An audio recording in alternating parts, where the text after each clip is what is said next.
Welcome to Debolina সারাদিন ব্লগে। কেমন আছেন সবাই? আশা করি ভালো আছেন। চলুন আজকে আমার সকালবেলা আমার গোপালকে দিয়ে শুরু করি।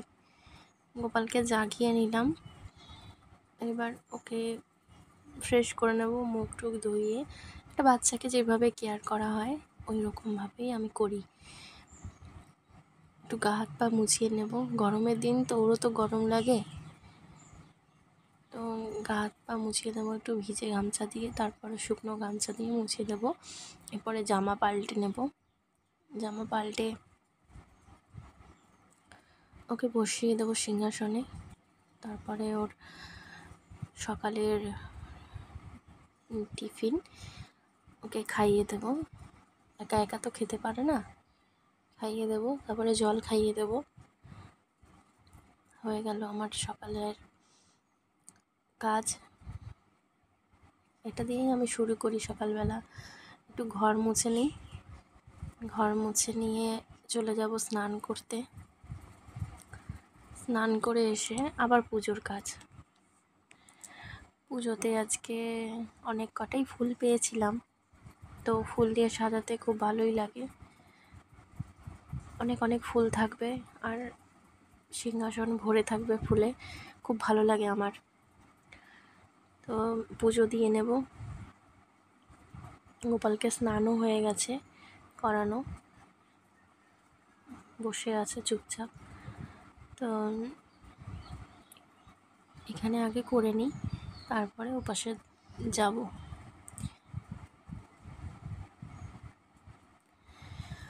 আপনাদের কেমন লাগে আমার এই রান্নাগুলো, ডেলি ব্লগগুলো, অবশ্যই একটু কমেন্ট করে জানাবেন, একটু সাবস্ক্রাইব করে পাশে থাকবেন।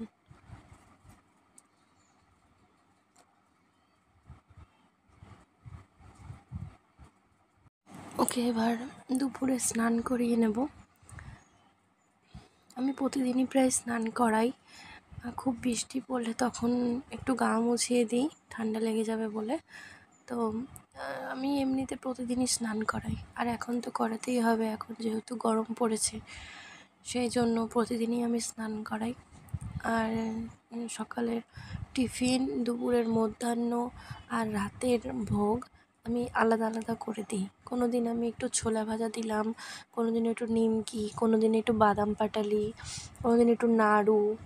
ওরও তো একটু আলাদা আলাদা করে খেতে ইচ্ছে হয়, তো সেই জন্য আমি একটু আলাদা আলাদা করেই দেওয়ার চেষ্টা করি, তাতে ওরও যেরকম খেয়ে মানে ভোগ গ্রহণ করতে ভালো লাগে, সেরকম আমারও ভালো লাগে আলাদা আলাদা করে দিতে।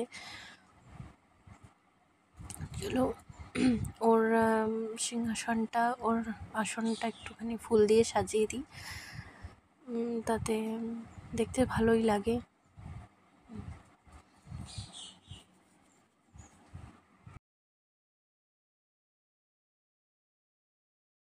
একটু আরতি করে নেব। আরতিটা সকালেও করি, আর দুপুরবেলাতেও করি, আর রাতেতেও করি। শুধু রাতেরবেলায় ঘন্টাটা বাজাই না, ঘন্টা বাজাতে হয় না বলে। তো সকালবেলা আমার মেয়ে ঘুমোয়, তো সেই জন্য আমি সকালবেলা ঘন্টাটা বাজাই না। এমনি ওকে গান করে বা হরিনাম করে ওকে জাগিয়ে তুলি, আর একটু আরতি করে নিই। আর এখন ঘন্টা কাসর সবই বাজাতে লাগে, তাই ঘন্টাও বাজাই, কাসরও বাজাই। আর এবারে আমার পুজোর কাজ শেষ, আমি চলে এসেছি রান্নাঘরে। মেয়ে একটু পাস্তা খাবে, তো পাস্তাটা বানিয়ে নেব। খুবই কম উপকরণে, খুব হালকা ফুলকাভাবে যেভাবে করা যায় ততটাই করি। সব দিন তো আর এগুলো খাওয়া ঠিক না, তো এইভাবেই আমি করে দিই।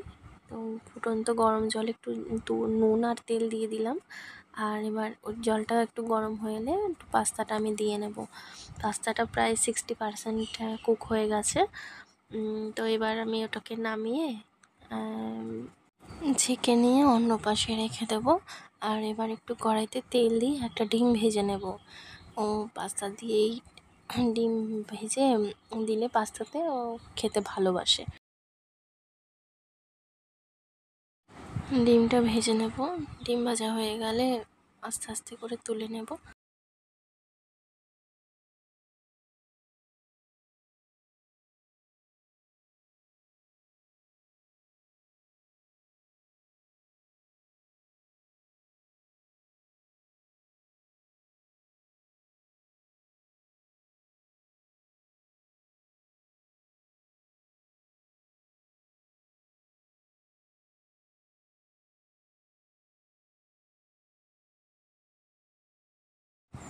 চলুন এবার তাহলে ডিম ভেজে তুলে নিয়েছি।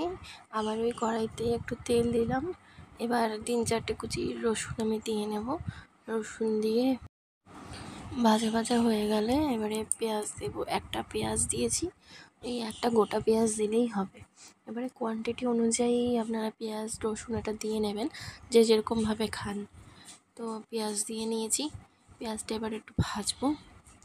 ভাজতে ভাজতে রঙটা হালকা চেঞ্জ হয়ে এলে গোলমরিচ দিয়ে দেব। গোলমরিচ দিয়ে আবার ওটাকে ভাজবো।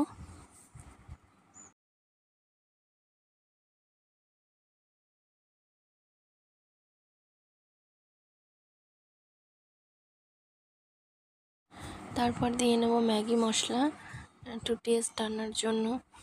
ম্যাগি মশলা দেওয়ার পর একটু সুইজওয়ান সস দিয়ে নেব।